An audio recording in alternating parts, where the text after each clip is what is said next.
speed it up a little bit, adding it up to eighth notes. We're going to try it doing 3 fingers again. 1, 2, 3, 1, 2, 3, 1, 2, 3, 1, 2, 3, 1, 2, 3. We'll try it doing 4 fingers again. 1, 1, 2, 3, 4, 1, 2, 3, 4, 1, 2, 3, 4, 1, 2, 3. Now we'll try it doing the 4 fingers but descending with just the thumb. 1, 2, 3, 4, 1, 2, 3, 4, 1, 1, 2, 3, 1, 2, 3. Now you can extend this all over the fingerboard. Obviously you're going to want to learn to go from lowest string to highest string using all these fingers. Part of getting used to it is getting used to how you move your hand. It's not quite the same as anchoring your thumb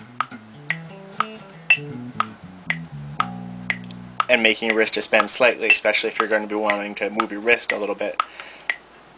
1, 2, 3, 4, 1, 2, 3, 4, 1, 2, 3, 4, 1, 2, 3, 4, 1, 2, 3, 4, 1, 2, 3, 4, 1, 2, 3. And we'll try doing that just using 3 fingers now. 1, 2, 3, 1, 2, 3, 1, 2, 3, 1, 2, 3, 1, 2, 3. Let's speed that up a little bit. It's at 60 beats a minute still, but doing 16th notes.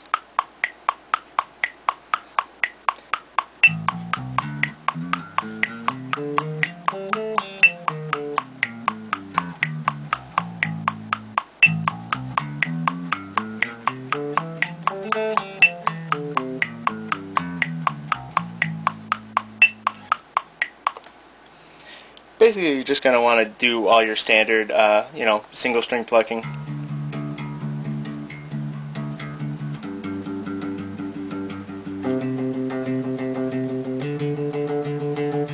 Practicing with all 4 fingers.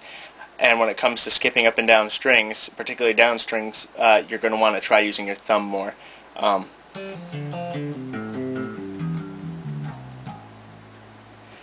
Gary Wells uses a technique where he uses his ring finger basically set on the string above, always ready to pluck. You can use that technique using this way as well when you integrate your thumb. I'm no expert at it, so I don't think I'm a good person to show it, but basically you can use it just to get ready to pluck above, and you can use your thumb to get ready to pluck below.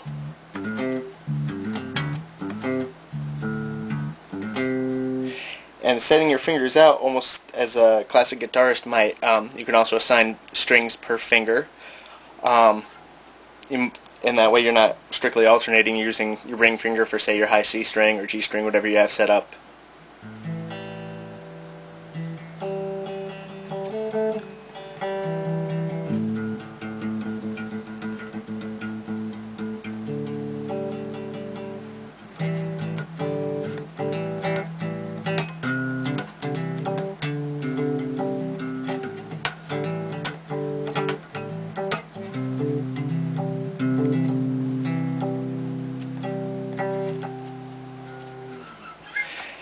That's one of the advantages of using so many fingers at a time. It makes it easier for chording.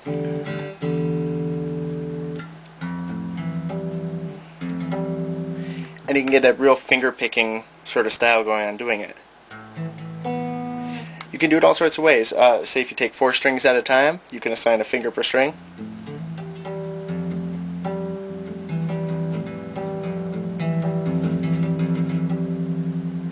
You can, one of the cooler things to do is assign 2 fingers for one string and 2 fingers for the string above.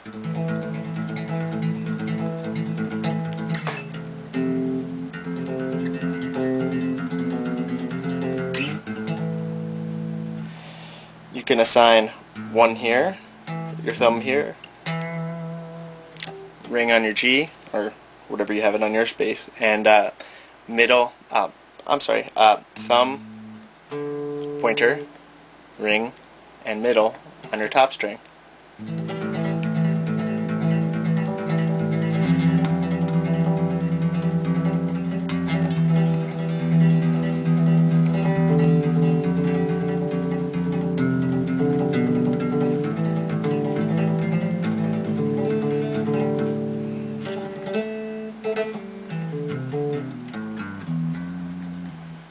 And it can make for cool little sound effects too, for getting 4 notes out quickly at a time, or 5 notes at a time.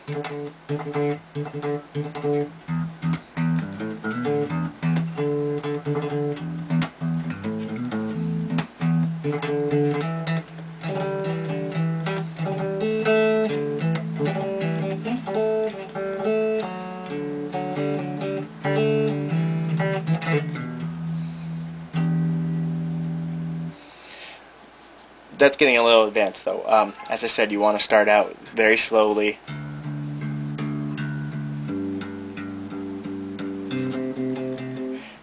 There's different ways you might want to practice. I usually start out plucking with my thumb. You might want to practice starting out with each finger. That's going to make you a lot more adept at it than I am. Starting out with your ring finger first. 1, 2, 3, 4, 1, 2, 3, 4, 1, 2, 3, 4, 1, 2, 3, 4. I keep saying ring when I'm talking about my pointer. Middle finger first. 1, 2, 3, 4, 1, 2, 3, 4, 1, 2, 3, 4, 1, 2, 3, 4, 1, 2, 3, 4, 1, 2, 3, 4, 1, 2, 3, 4, 1, 2, 3, and so on like that.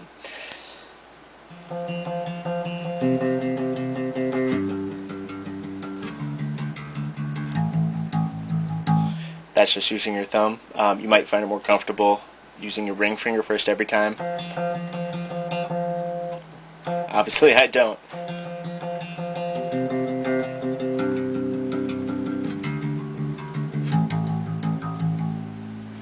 You want to try out all different sorts of things like that.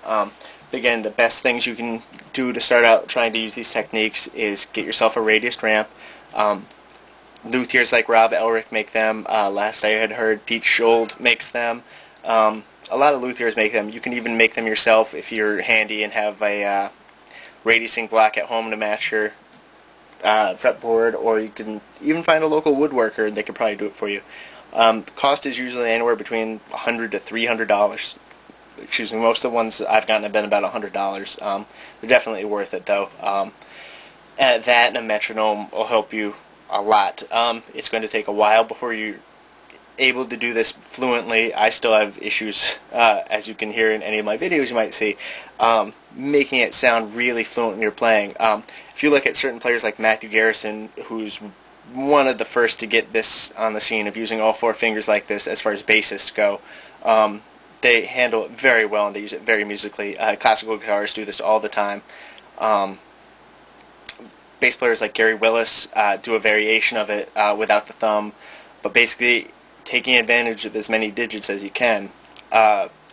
You can use it in different ways too. You could just pluck with these 3 fingers and keep your thumb ready down here to pluck, but in the meantime it's used as a string mute.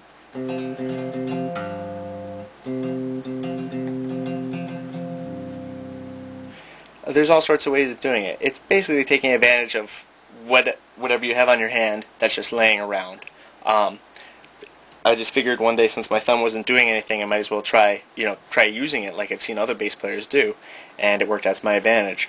Some people even use their pinky. My pinky is much shorter than my other fingers. When I bend it down, even when they curl it under, it's still too short for me to really take advantage of. It's also very weak. Basically, I can catch the string with my pinky nail, and that's about it, so my pinky's out of the question. Also, using 4 fingers is a more rhythmic pattern as we're used to using 2 fingers. 4 is, along that same line. Using 3 fingers gives us a more triplet feel, which is a little more confusing at first. I find using your thumb helps deal with that a little better, because we're so used to using the thumb in a rhythmic way from slapping along with these 2 fingers.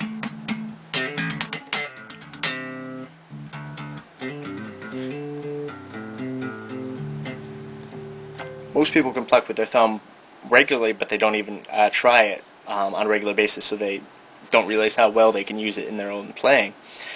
Alright, I hope that was a little bit of help. If you have any other questions, please feel free to ask. I'll upload some more videos. Have a good night.